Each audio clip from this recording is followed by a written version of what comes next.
back to Midwest Whitetail. Today is Friday, October 18th, and Gavin and I are set up on the River Bottom Farm down at the South Plot. High anticipation hunt. There's a buck we've been waiting to show back up, and I think I got pictures of him last night. I'm sitting here tonight hoping to lay eyes on him. Certainly a lot of anticipation and excitement waiting for him to show up. On this week's show, we join Tyler Behlman and his wife Kate as she takes her first buck. It's an awesome hunt and lots of emotion. Before we jump over to that, we're gonna jump over to Owen. Hope you guys enjoy the show.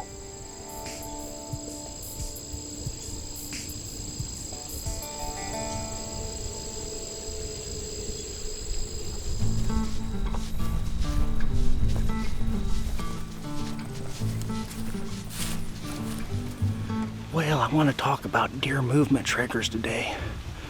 In my opinion, what I think are the best triggers and which ones they are. Number one of all of them, to me, was going to be that temp differential. Anytime you have weather changing, so it's hot and you get that big cool down like early in the year like this, those cold fronts are killer.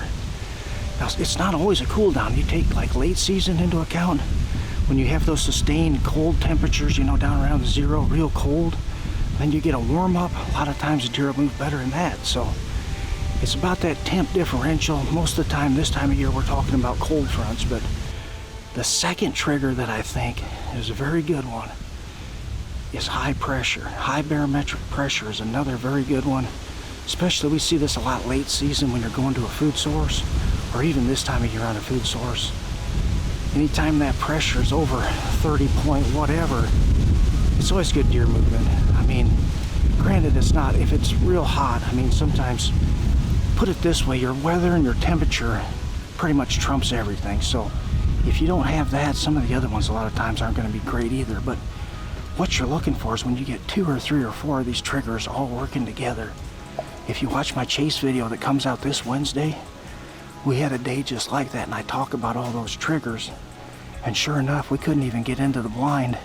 The third factor that I would say is a rising or a setting moon that coincides with the normal feeding time. So like in an evening, if you have a rising moon, say that last hour or 2 hours of daylight, I always like that. And same thing in the morning, if the moon's still up and setting, that last hour or two always seems to be good. The other one, the fourth trigger, I would say, is a switch in wind direction, especially if you've had 3 or 4 days or longer of one wind direction. Then it switches, say it's a south wind for 5 or 6 days, and it switches to north. That's another good trigger that gets them moving as well. So I'd say that's my top 4. You keep those 4 triggers in mind. If you get 3 or 4 of those working together, that's when I would take time off from work, definitely. But when you get into the rut, I don't know that I'd stay home because you don't have any of the good triggers in play. I mean, a lot of times they're just going to be up and moving regardless. You know, once I get my combining done and I get a little bit more time, you know, pool season winds down, I'm just going to go hunting regardless. But if it's a day where you got all those triggers, I'm definitely going to be out there. Now let's head down to Missouri, join Justin and Kate, see how they did on this latest cool front.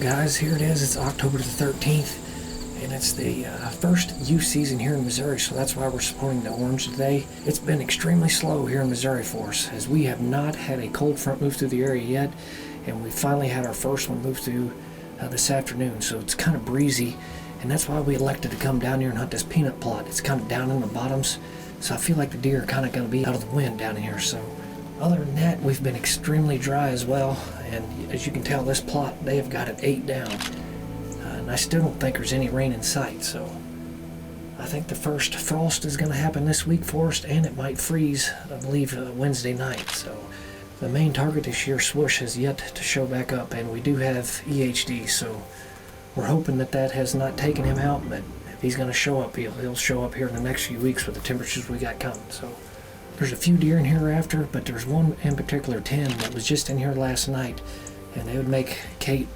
one heck of a buck for her first one. So we're gonna get settled in here, and it should be a pretty good evening here.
Alright, well, we got about 15 minutes of daylight left. As you can tell, those deer are loving this cold front. They were just running around having the time of their lives. We'll see what can happen in the next 15 minutes or so and see how this goes.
Yes. I can't believe it. Oh my gosh. Oh my gosh. I think I'm gonna cry.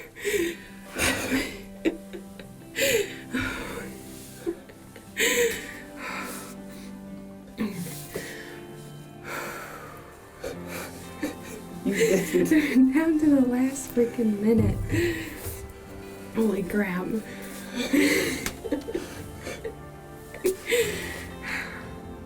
That's your first buck. I know. Down to the wire. Literally. I got one.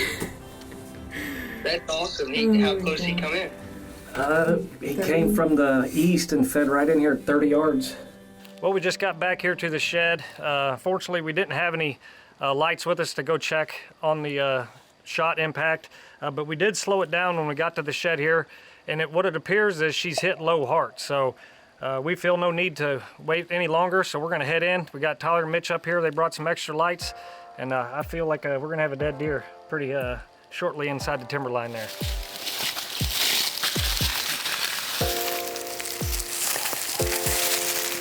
I'm blind. Baby's right there. Oh. We drilled him.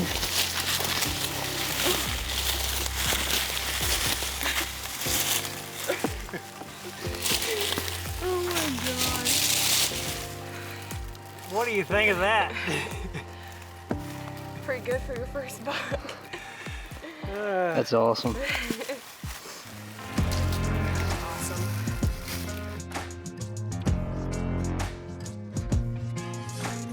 Well guys, here he is.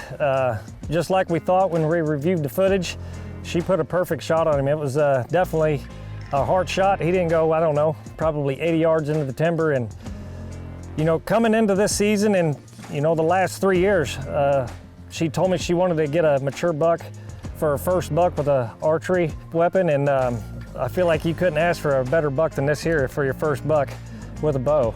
Coming into this evening, we knew this was the first major cold front of the year for us here in Missouri, and I knew with it, it was really windy. We had to get down on the bottoms and out of the wind, and it read the script as he come right down in here. We got a high rising moon. We still got a few more days of this cold front coming through, so me, Mitch, and Tyler, we're gonna be out. We're gonna try to capitalize and keep the ball rolling here, and hey, congratulations on your first buck.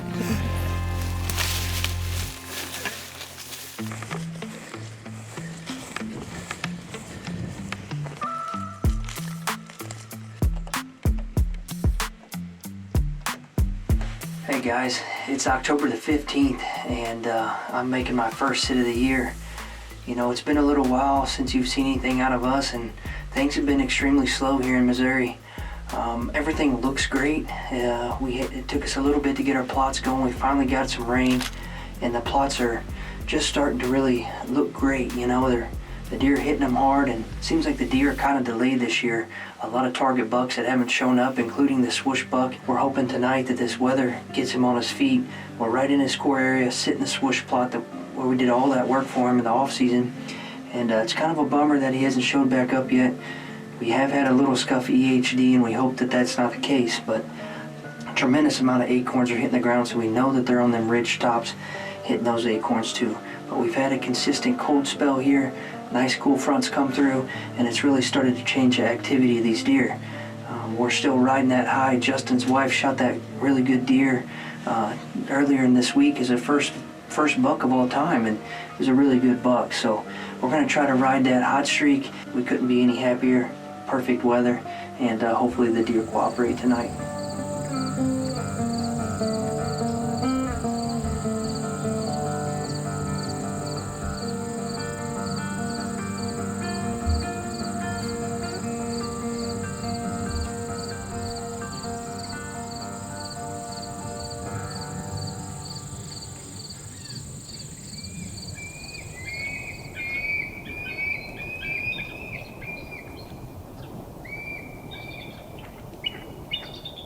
Congratulations to Kate on her first buck. Love the emotion of that hunt. It's so awesome to see. Hopefully Tyler and Justin can keep the ball rolling down there. Well, as you guys saw in the show opener, Gavin and I were set up over this food plot last night, and we ended up having one of the most epic hunts. 45-minute encounter with a 6.5-year-old buck.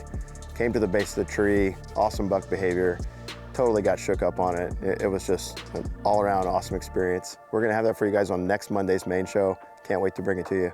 Thanks for joining us this week, and we'll see you back next week.